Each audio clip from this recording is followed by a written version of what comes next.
C'est facile à voir, la Mauritanie compte la moitié d'un habitant au kilomètre carré. 2 fois plus grande que la France, mais 65 fois moins peuplée qu'elle, 625 000 habitants, dont 500 000 sont de race blanche, on les appelle des bidanes. Pont qui relie l'Afrique noire à l'Afrique du Nord, la Mauritanie est cette grande tache claire.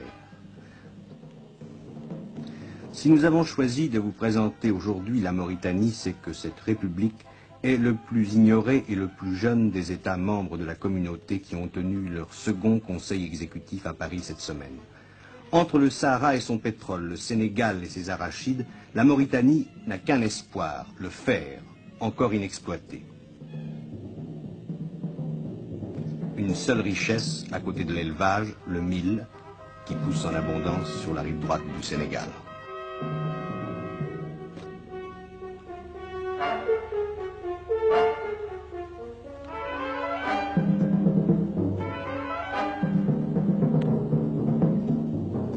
C'est ici le grenier de la Mauritanie, région peuplée de Noirs, tous cultivateurs ou éleveurs, les seuls sédentaires ou presque de ce pays. Mais le gouvernement de la jeune République islamique n'a pas voulu s'installer dans ce quartier riche.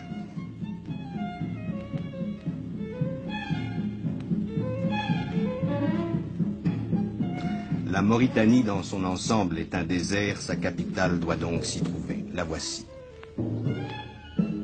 C'est Nouakchott.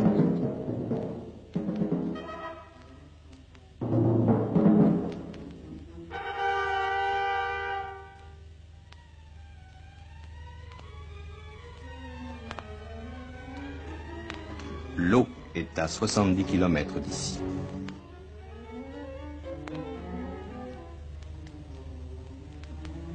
Nous suivons en ce moment le chemin que prend le président du Conseil lorsqu'il se rend à l'Assemblée nationale. Les bâtiments devant lesquels nous passons sont les ministères. Dans cette 2 chevaux, le président du Conseil, M. Mokhtar Ould Daddah.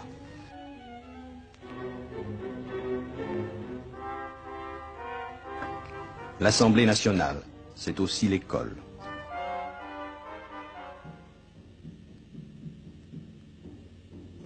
Défense de venir causer dans le ministère, recommande le ministre de la Santé qui habite dans son ministère comme les autres ministres.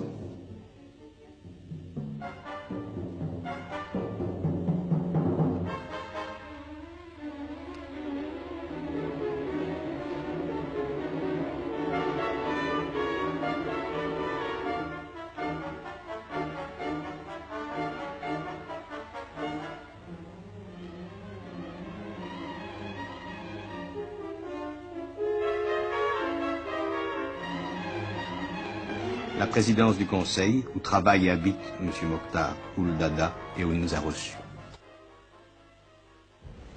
Monsieur le Président, quelques secondes de biographie, si vous permettez. Vous êtes né en 1924 à Boutilimite. En 1957, vous êtes élu vice-président du Conseil du gouvernement mauritanien et depuis, vous êtes le plus jeune président du Conseil du monde. Comme de nouvelle. En 1954, en fin 1954, à la faculté de droit de Paris, vous avez rencontré une jeune étudiante, mademoiselle Marie-Thérèse Gadrois, et au mois de novembre de l'année dernière, vous l'avez épousée. Exactement. Madame, lorsque vous êtes arrivée à Nouakchott, il y a 4 mois, vous quittiez le 14e arrondissement à ce moment-là. Exactement. J'ai quitté le 14e arrondissement et pendant à peine une semaine, enfin, j'ai presque minuté.